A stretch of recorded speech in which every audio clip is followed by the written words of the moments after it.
What is the name of tonight's story? The Red Ogre. The Red Ogre? Uh-huh. Okay. And once upon a time, there was a red ogre. And what did the ogre look like? A little doll.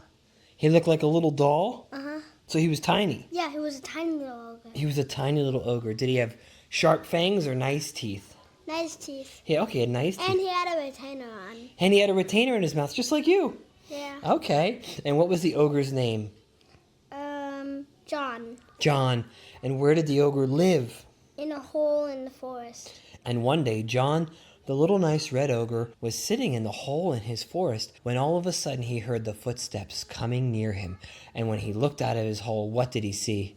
A big red ogre. A big red ogre. And did this ogre look just like him but bigger, or did it look different?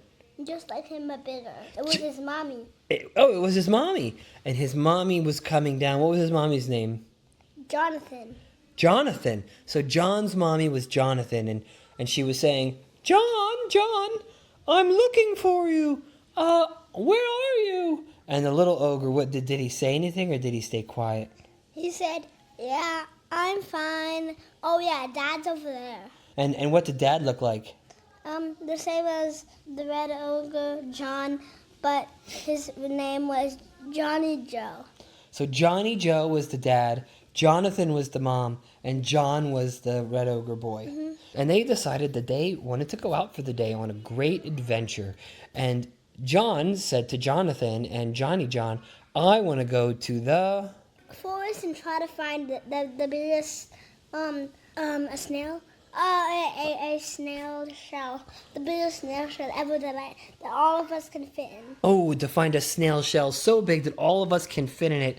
And Johnny Joe. Johnny Joe said, well, I found this old map when I was a kid at the biggest snail shell ever. So let's go find it. And they started to follow it, and they started through the forest, and when they got to the edge of the forest, they made it to the beginning of the desert. And the desert was huge, and you could see into the horizon mountains with snow on the other side. And how did they go across the desert? Did they walk? On a camel. On a camel. On a red camel. On a red camel, of course. And his name was Camelon. Camelon. And Camelon came out and said, Jonathan, and Johnny Joe, you can get on my back. We're going across the desert now. And they jumped on top of him and they began to go across the desert. All of a sudden it got very hot and they found they needed to stop for water. And they asked Camelon, do you know where there might be an oasis with water? And what did Camelon say? 100 feet underground. 100 feet underground. And John knew that they were good at living in holes in the ground, and they could dig very fast. So they stopped in their tracks, and they all started to dig deep, deep, deep, deep down until finally 100 feet. And then the ground opened up, and there was a beautiful oasis down there with palm trees and water and rocks and flowers. And they dropped all the way down on a great big rope that was attached to Camelon. And when they got down there, were they alone or were there creatures down there? It was a red ogre world, so there were so many of them. They found a secret ogre world down in the oasis. And how many ogres do you think were down there? 100. There was 100 ogres 100 feet down in the middle of the desert. The first thing they said to the ogres was, hello. Hello. And after that they said, where did all of you ogres come from? Why are you in the middle of the desert? And an old woman ogre with glasses and a cane, she was the oldest of the ogres, she came up and she explained why they were living under the desert. And what did she say? Well, the oasis will give us, and then it will give us water. And then her grandson, because everyone had a hard time understanding her, explained what she said. And what did the grandson say? Well, what she said was, we like living on the ground because that we have water and we keep away from the heat. Keep away from the heat. And the palm trees give us coconuts so we can eat. And just then Johnny Joe pulled out his treasure map and he said, well, we are looking for the biggest snail shell so that all of us can live in it and be safe. And the grandson looked at them and what did he say? He He said, well, there's one behind you, but I don't think we've seen that yet.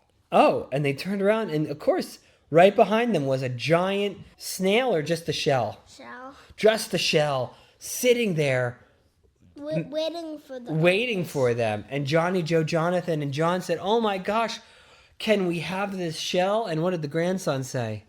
Yes, only on one condition. Only on one condition. That you can take it. So, what was the condition? That you can take it. Oh, so they don't have to do anything for it? No. And they said, oh, okay. And then other ogres said, well, we've been living it with years and it stinks. They're like, get it out of here. It's garbage. Yeah. Okay. They attached the shell to the great big rope attached to Camelon, and Camelon pulled the shell all the way out. And did they say goodbye, or did they just leave? They said goodbye and thank you so much. Did they give the ogres anything for the gift of the shell? What did they give them? One huge strawberry each. They gave every ogre in the cave one huge strawberry. Because they were very rare in the desert. They're very rare in the desert, and I forgot. Yeah, I guess we forgot to mention that the ogres brought 100 strawberries with them, and so. And then Camelon said, well, there was an easier way to get over here. You could have just used that huge rocket behind you. Oh, there was a rocket parked right there. And it had a little spot for Camelon too. Oh, so the three ogres, Camelon, and the shell all strapped themselves to the rocket? And then a snail was driving it without a shell. He said, have you seen my shell? Oh, so they were flying in the rocket now. There was a snail flying the rocket that didn't have a shell. And he said, hey, have you seen my giant shell? Is that what he said? Well, we have it, but we can give you another 1,000 strawberries for you to make a huge shell that you can eat all the time. Oh, so they said, instead of giving you your shell back, we'll give you another 1,000 strawberries. Did they have the 1,000 strawberries with them? Yeah, they had all the ones on the planet. And then they were prepared to give another 1,000 strawberries to the snail to live without a shell? Camelon has a little robot in him, so he makes way too many strawberries. Yeah. And the rocket flew up into the sky, and they could see their forest home below, and the rocket came down into the forest right where their house was. Right where their house was, right near the hole that John was hiding in, right? Yeah. And they unloaded the shell, put it right next to the house, and Camelon came down, and they said, thank you so much for the ride, Mr. Snail. And what did the snail say? My pleasure. I just needed those strawberries. Yeah, my pleasure. Thanks for the strawberries. And the ogres took the shell and made it an addition to their home. And did they live happily ever after? Huh? And then that was the fairy tale that my dad wanted to tell me. Well, thank you for telling me a story tonight. You ready to go to bed? All right, let's go to bed then.